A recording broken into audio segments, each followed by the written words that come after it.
if we imagine a world where there were no clocks, yes, so how many clocks do you have at home?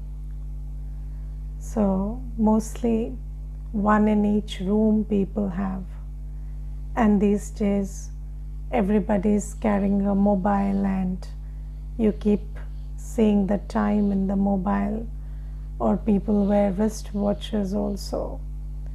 So you see that in this world the clock has so much importance. The 24-hour clock, which shows what time it is so important. And just think about a world in which clocks didn't exist, and also you didn't have the understanding of day and night according to the sun. Here you at least, we also have this so imbibed in us that as the sun sets, then it is evening, and if the sun is up, then it is noon. If it is just rising, then it's morning. But let's say we didn't have any understanding of the day and night according to the sun also, and we didn't have any clocks, then it would be so difficult to figure out what to do when. Yes, and if you look at our condition as a soul, so in this physical world we have so many physical clocks, and then we have this understanding of the day and night according to the setting and rising of the sun. But as a soul, we are living in a world where we don't know, we don't have any sense of the unlimited time. So you see that until Shiv Baba comes, we really don't know what time we are living in, because although every soul is suffering, and that is an indication that it is the night, but still we fail to understand that it is the night. And we are also given these belief systems that Kali Yuga is still going to be going on for 40,000 years, and these are the things which don't enable us to have any understanding of the unlimited time. We don't understand the eternal clock, and Baba comes and Baba draws the clock for us. And we very well know that all the pictures that we have, they were all created on the basis of visions that Baba gave to children in trance, and Baba showed the unlimited clock to children, and according to that these pictures were made. And I remember even I had a vision of this world clock once in one of the meditations, and Baba says that this is a big clock of 5,000 years, and in this clock there are 4 phases, and there are, each quarter is 1 yug, and then now we are in the final quarter from 9 p.m. to 12 a.m. That is the time we are living in, and this cycle has to turn now, and we are at this juncture called the confluence age. And now we have to go from day to night, and it is time to leave our old costumes, leave this old world, and leave everything that is in this old world, the customs, the sanskars, the ways of living, the ways of thinking. Everything is going to change, and we are going to go to a new world. And in that world there are no vices, there are no impure sanskars, there is no impurity of any kind, there is no body consciousness of any kind. And Baba is giving us this understanding of where we are standing in accordance with the unlimited time and unlimited clock. And Baba says that it is night right now, but this night is changing into day, and the day will be so different from the night.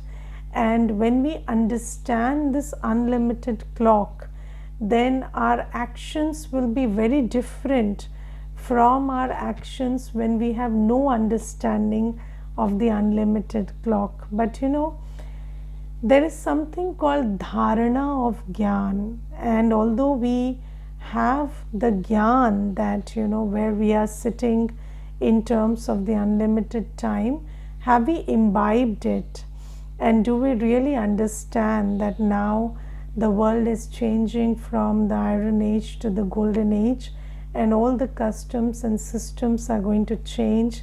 There'll be no impurity in the new world. And are we preparing ourselves and others for that, or are we still being deceived by our ignorance, and are we still continuing to do the same thing that we did when we didn't know what time it is? So Baba gives a very good example today. Baba says, just like if there is an actor and he's on a stage and there's a clock hanging there, he knows that although he is performing his act, he knows that in 15 minutes time my act will be over and I'll have to go home.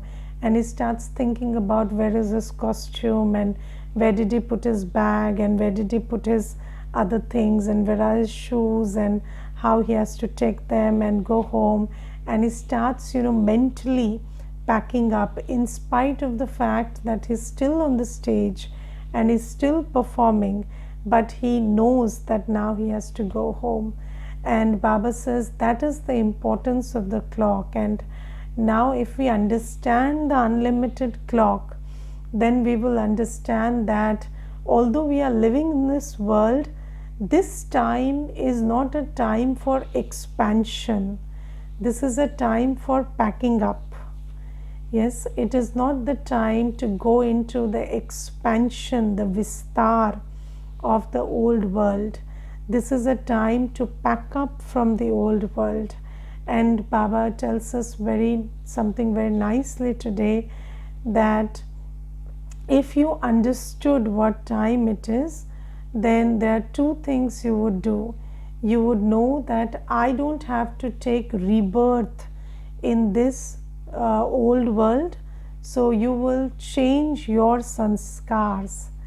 And second thing is, you will not try to give birth to anyone in this old world, because you are now packing up. You are not in the stage where you want to expand your area of activity in this old world. You want to just pack up and be ready to go to the new world. And if you had understanding of the unlimited clock, the way we would behave and conduct ourselves in this old world will be very different. And this is something that Baba is indicating, and every one of us has to ask ourselves whether we really go by the understanding of time, and are we packing up. And the second thing is, are we being merciful, and are we carrying out the task of letting everybody know that Baba is here and it is the time to pack up and burn our sins, because we have so that we have a baggage of 63 births of sins. And can we go with that baggage? We cannot go with that baggage, because the world we have to go to is a pure world. Whether we talk about the soul world or we talk about the new world that's coming, they are pure worlds. And if we want to go there, then it's very important to burn the sins of 63 births, burn the burden of sins of 63 births. And how much of yoga are we doing to burn those sins? And we also have to create the good karma that will enable us to find a position in the new world. So Baba says this is the time to do that. Be merciful and help your brothers, fellow soul brothers, recognize Baba and help them have Baba's Shrimat of burning their sins and creating sanskars of purity. And also take for yourself, take up this task of burning your sins and also helping others. So Baba says, are we doing that at this time, or are we doing something else? Because if we are body conscious, we will keep doing what we were doing. So, if you know what you have always known, you will do what you have always done. So if you know better, you do better. But that knowledge has to be imbibed, and if it is imbibed, it will translate into actions. Just like you see that we had never seen a time like COVID, but and it took a while for us to imbibe that this is a different time. And when we imbibed it, we started acting very differently.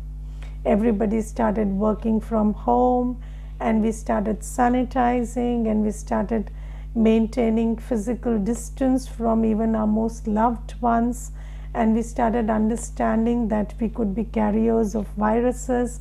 So it's very important to have that physical distance. And these are the things we did because it seeped into us that this is a different time. And when you know that the time is different, when you know that it is not what it used to be, then you behave differently.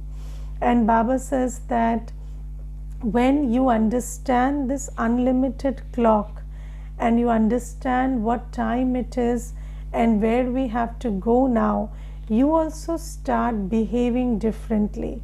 You also start having having a lot of concern and regard for Baba's Shrimat, Baba's timetable, Baba's suggestion of lifestyle. You start having regard for that. You start paying attention to yoga to burn your sins, and you start paying attention to creating good karma through doing seva by enabling souls to recognize Baba and take their inheritance from Baba. So these are the things we would start doing. So who amongst you thinks that you have a recognition of the unlimited time and unlimited clock? Because your actions will speak for what you understand and what you don't understand.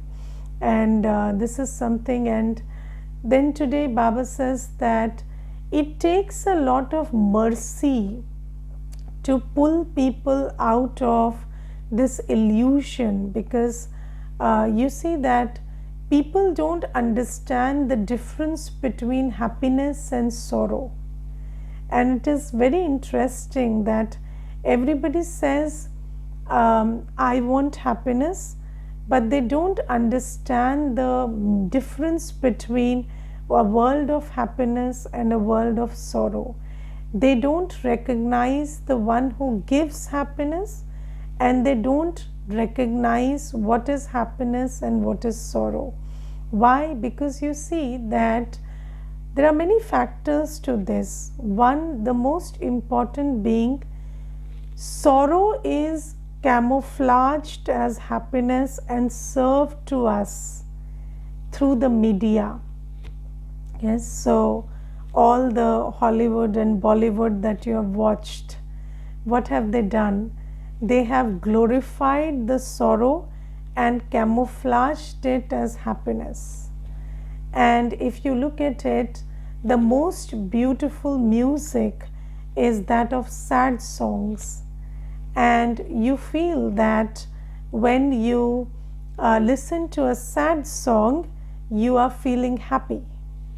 So you see, these are the illusions that have been created in our minds through this Ravan Rajya, and we are living in a world of illusion, world of Maya, and Maya has tricked us into believing that all sorrow is happiness. And you see that these days people take so much pride in telling each other that we are very busy, or we are very stressed, and everybody thinks that being stressed is being functional, and being stressed is being important, being stressed is being somebody who matters. And if you're not stressed, then you're good for nothing. So, all of these lack of happiness is camouflaged as happiness. And you see that these days, people who are suffering in relationships are glorified as people who are, people who are.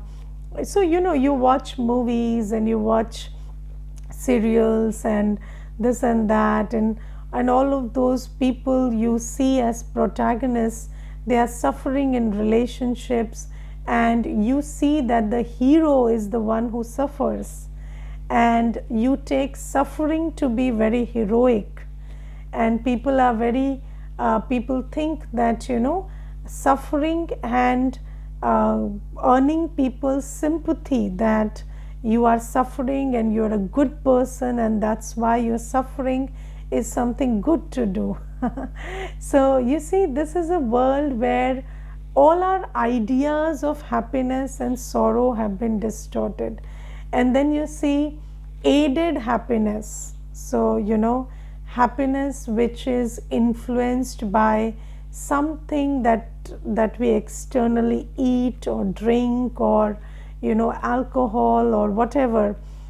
These things have also, you party and be happy, you drink and be happy, you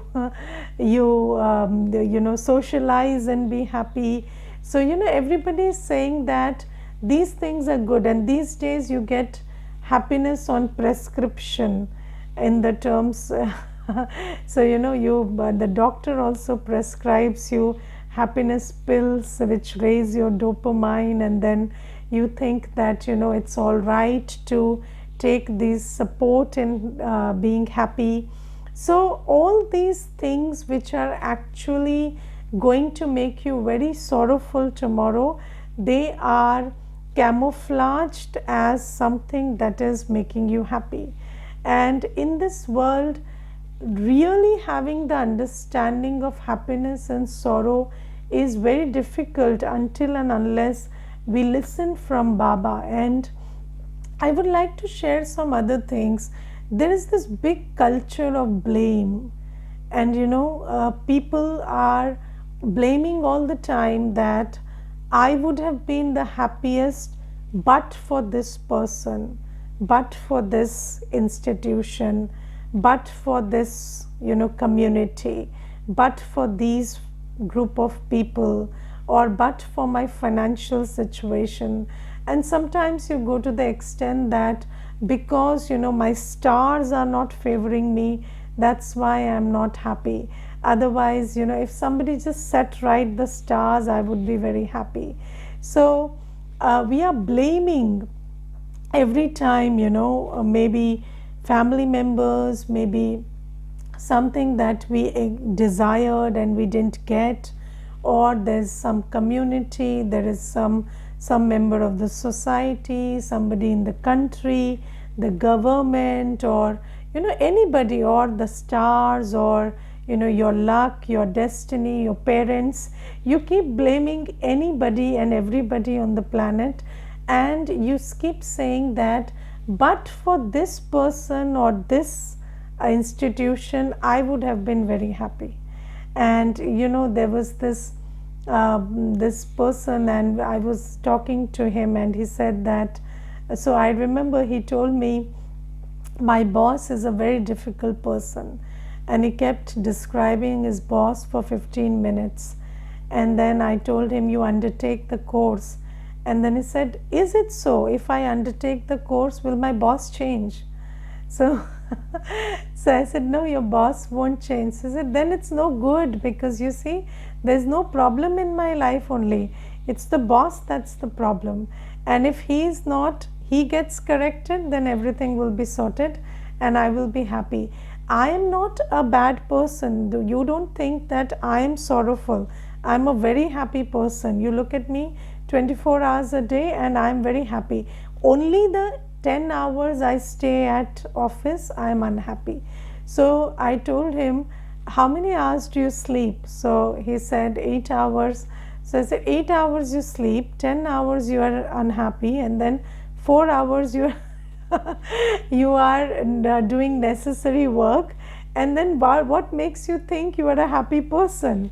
So we are always blaming that that person is responsible for my unhappiness, and you say that I'm unhappy for 10 hours of the day because of this person, and otherwise I'm a very happy person. But the thing is, what we don't recognize is we are unhappy because of our sanskars, and we don't recognize this unhappiness. And you see, happiness is contentment. A happy soul would be contented. A happy soul would do everything in happiness. But if you ask people these days, there is not a single person you would find who is doing everything in happiness.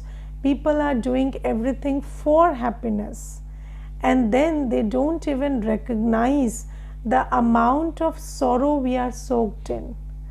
And this is very important, because Baba says, until and unless, you see, I think that when people are suffering physically also, let's say there's a disease or a discomfort, then the biggest challenge in overcoming the disease is that first thing, your disease gets diagnosed, and second thing is you recognize and realize that I have a disease and I want to be treated. Because I know of many people, and there was this one particular fellow, and he was a colleague in my office, and he had this this problem with the liver because he used to drink. And he got diagnosed also that there is a liver issue, and the doctors said that you have to stay away from drinking. But although the doctors and the reports are saying that you're ill, he had zero realization that he was ill, and he would continue having the same lifestyle. And his wife would come to the office, and she would keep pleading to everybody that please make him understand that he's not well, he will die, and he has to take care of his body, and he has to stop drinking.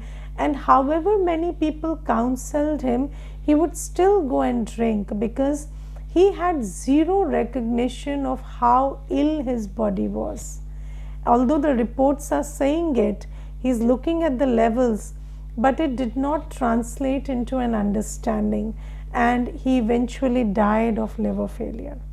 And this is something that I'm sharing with you, because sometimes Baba is telling us every day that you say you have impure sanskars and you have burden of sin, and every day we are listening to the Murli, and we also understand technically, is just like when you see a report, that yes, my levels are up and down.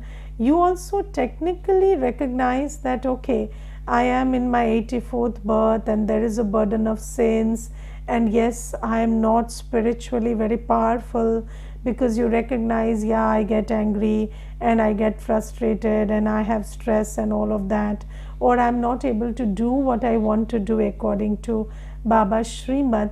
But still, that recognition is not changing into deep realization. And then you don't put in the effort to change it.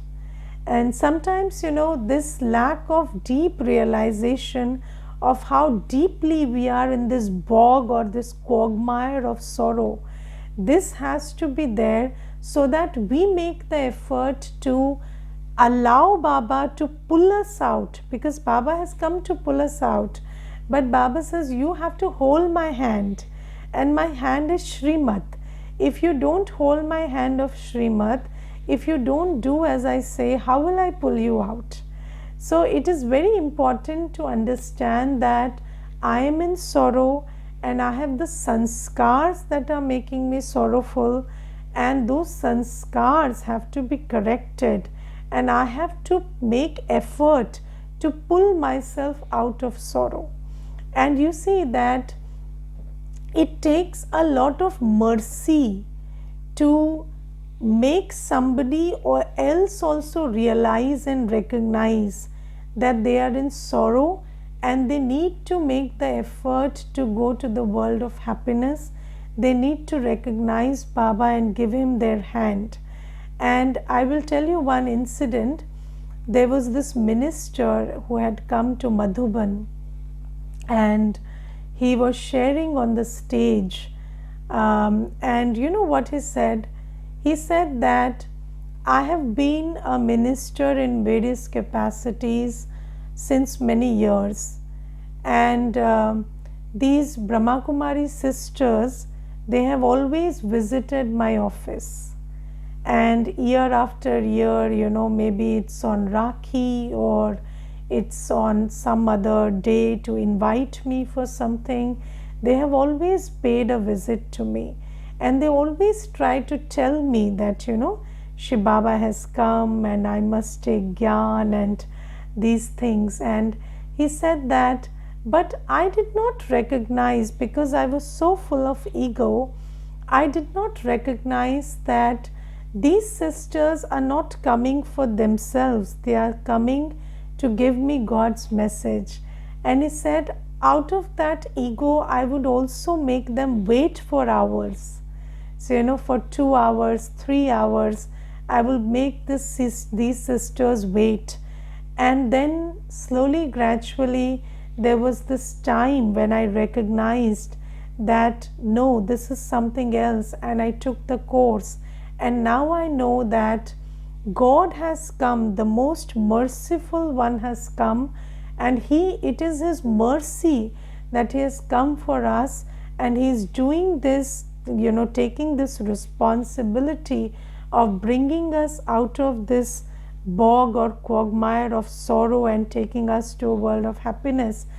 And now I have so much gratitude, and I'm literally ashamed of myself of behaving like that in the former years. But the most beautiful thing is these sisters never lost patience. And you see that when you go to a soul and you tell them to take the course, or you know, you tell them to come visit the center, or you give them an invitation to go to Madhuban, they don't realize that they are in sorrow, or they need God, or God has come. And sometimes, you know, they will behave very badly, and they will not behave in a manner which will be encouraging for you to approach them again. Some will block your number, some will tell you that I don't know what you've fallen into, and this is a trap, and you are a fool, and I am not a fool, and I will not fall into this trap, and this and that. But Baba says it takes a lot of mercy and genuine mercy, you know, to keep continuing making that effort. And sometimes, you know, the biggest act of mercy is just holding that compassion in your heart and taking small steps sometimes to again approach the soul. Not desperate steps, but you know, having that good wishes and compassion in your heart for every soul, and taking the steps to approach them again and again, time and again, you know, not every day, but at least time and again, so that they also, you know, their heart softens and they get Baba's introduction. And Baba says that you have to be so merciful. If you're not merciful, if you're full of ego, then you know, ego will get hurt in a second, and then you will stop trying to help others. And the biggest help is bringing them to recognize Baba, bringing them to appreciate the Murli. So, you know, what is our biggest duty? encouraging somebody, approaching somebody until they undertake the course and start listening to the Murli. If they start doing that, then they will make their choices eventually. But encouraging them until then is our foremost duty. And we will be able to do this duty only if we are very merciful. And you have to ask yourself, how many souls have you been able to, help by giving them Baba's introduction and making them, encouraging them to take their inheritance from Baba, moving from the world of sorrow to happiness. So how many souls in this journey, maybe you have had a journey of 1 year, 2 year, 5 years, 10 years, whatever, but how many souls have you had, have you helped to recognize Baba? At least, you have encouraged them to undertake the online course or something. Have you done that? And why not? Why don't you make consistent effort?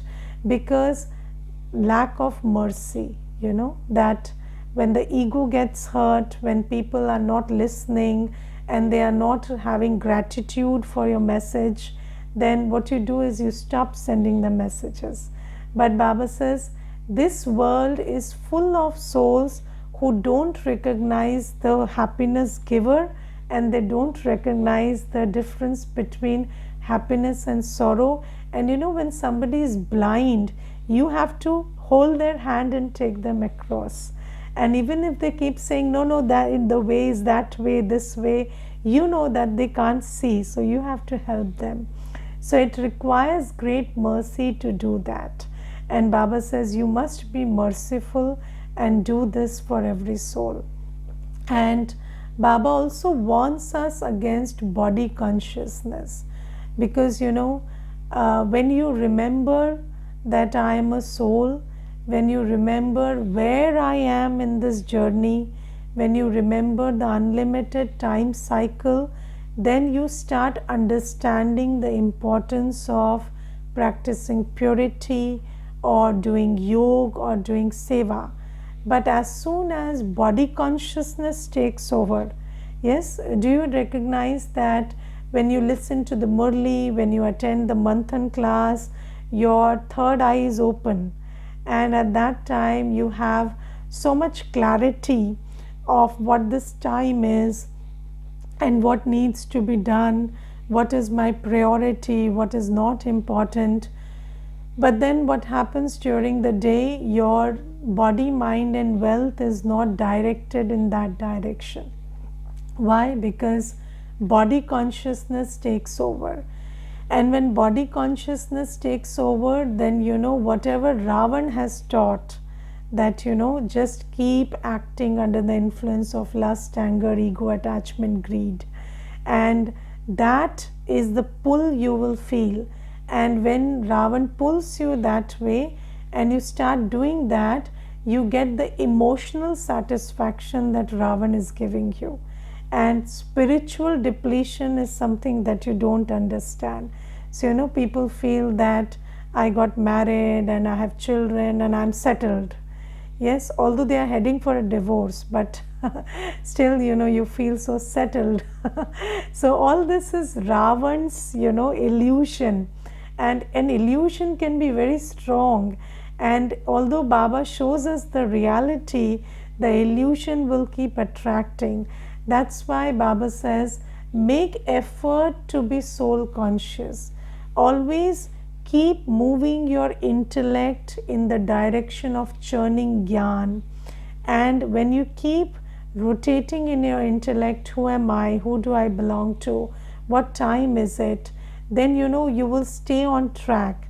And if you stop that, then Ravan will start distracting you, and all your efforts will start being directed towards the upkeep of Ravan Rajya. And then you will start acting under the influence of vices.